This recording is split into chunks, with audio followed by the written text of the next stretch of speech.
The Brisbane market really is on fire, and today I'm going to run through all of the latest data to help you understand what's actually going on in the unit market and the housing market across our city. So let's get started. First of all, we are in a very tight supply market. We don't have a lot of properties available for sale, and total listing volumes actually declined once again over the last month.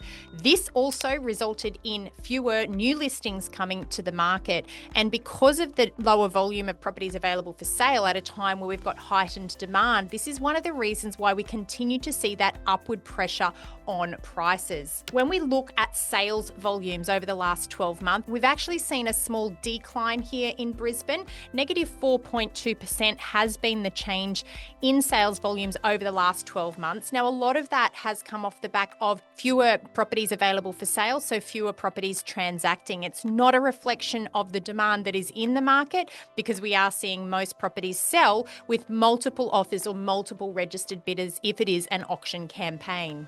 Of course, auction clearance rates can often help us understand what is the appetite for sellers to sell at auction and how many buyers are in the market willing to transact in an unconditional status. That is, no building and pest, no finance clause, and the cooling off period waived.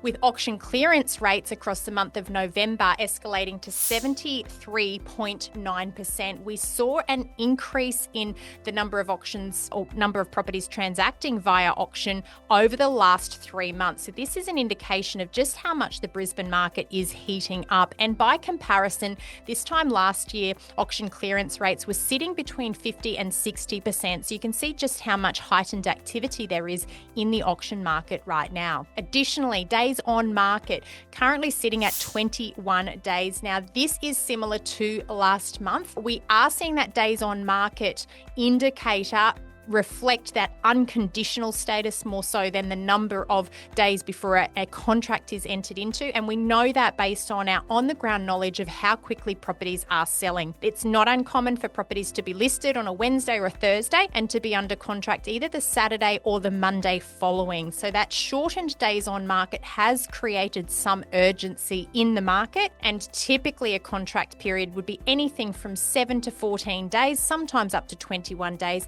and that's reflective of that total days on market figure. Let's look at the dwelling data value. This combines both the units and also houses into one data set. In Brisbane, dwelling values increased 1.9% over the month of November.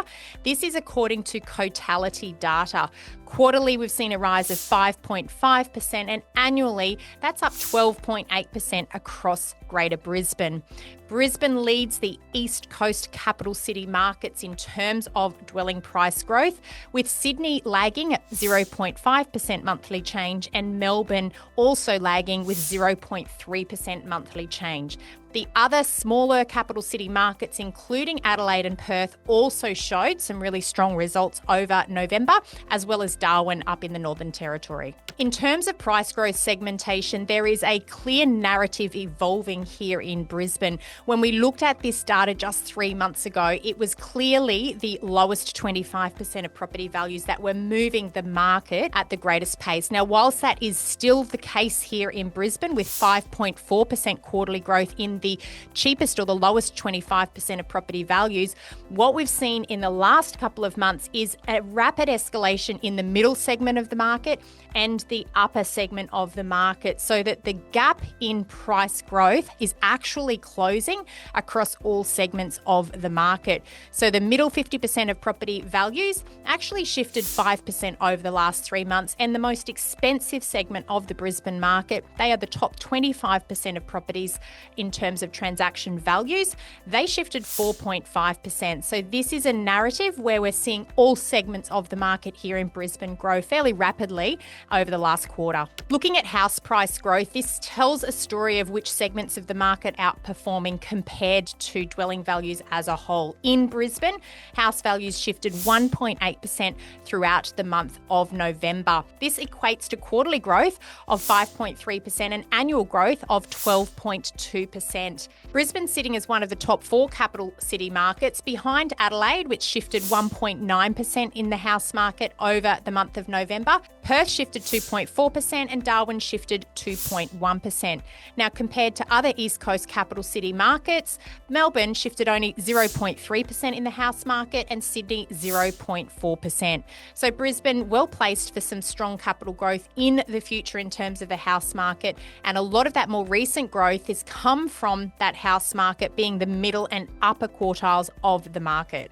Looking at the unit market growth, we saw Brisbane really strongly competing against all other capital city markets in terms of that unit price monthly growth. Brisbane shifted 2.2%. This is really strong monthly growth, and it is off the back of those settled sale results that exist predominantly in that sub $1 million price market, remembering that the first home buyer guarantee scheme caps out at $1 million here in Brisbane. So any properties where contracts were entered into throughout October became settled sales in November. So we're starting to see the result of some of this stimulatory activity or policy change coming into those settled sales data. Remembering in Brisbane, the typical settlement period is 30 days.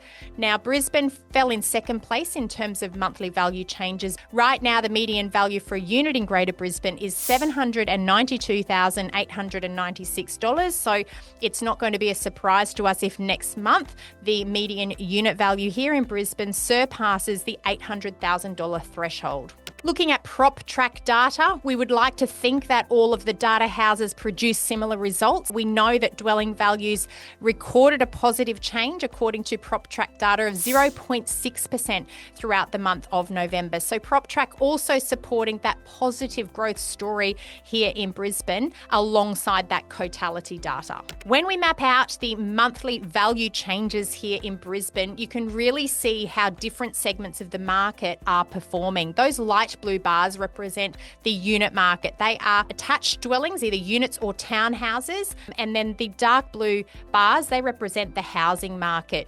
Now, we can see very clearly in the last couple of years, the unit market has outperformed on a month-by-month basis. This extrapolates to outperformance in quarterly and annual growth as well. Right now, you can see the unit market in Brisbane across November outperformed the house market with 2.2% growth in the unit market compared to 1.8% growth in the house market. So both segments of the market really firing across Brisbane right now.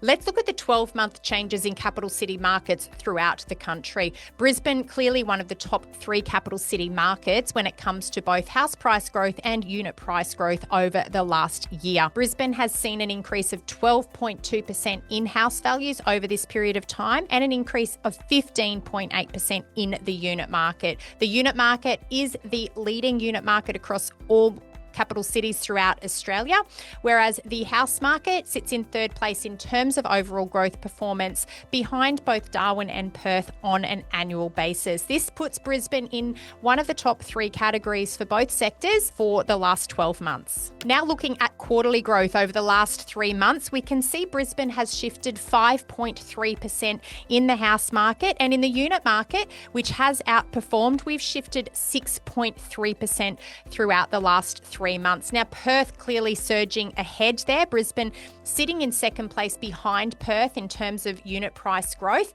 And we can see Darwin there also fairly competitive in terms of the quarterly growth change. So it's really important for context to understand how different segments of each market are performing and also how each capital city market is performing, because Australia is certainly not one single property market. In terms of the rental market, we've seen vacancy rates hold firm at 1% across all of Greater Brisbane.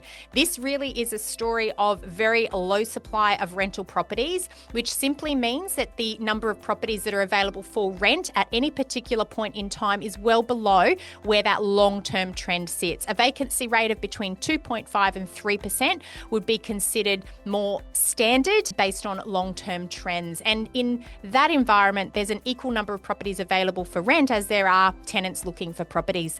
Anything less than 2.5 to 3% vacancy typically means that it is a landlord's market and there's going to be upward pressure on rents because there's not enough rental properties available to absorb the demand that is in the market. And of course, that is playing out in terms of rental price growth across all of Greater Brisbane. In the house market, rents have actually escalated 6% over the last 12 months. In the unit market, rents have increased 6.9%. We are seeing those gross yields compress on a month-by-month basis simply because the value in the house market and the unit market is escalating at a greater pace than rents are escalating. Now, that said, the rental price growth is well in excess of the rate of inflation. So tenants are certainly going to be feeling the pinch. We certainly need more rental properties available before we're going to see any change in that rate of rental price growth across Greater Brisbane. In summary, buyer demand in Brisbane is still very strong, especially in that sub $1 million price point where those first home buyer incentives allow the threshold to purchase up to. Between $1 million and $1.5 million, this is also a very competitive segment of the market. We're seeing multiple offers transpire across a lot of properties that are for sale, and a lot of those offer processes are closing very quickly after the very first open home. We are seeing a lot of buyers put forward unconditional offers even in private treaty sales simply to get a foot in the door. And often we're seeing even under multiple offer, there's one buyer that stretches well beyond where all other buyers see value just to secure properties in Brisbane right now. A lot of it is related to stock. The listing volumes in Brisbane do remain critically low.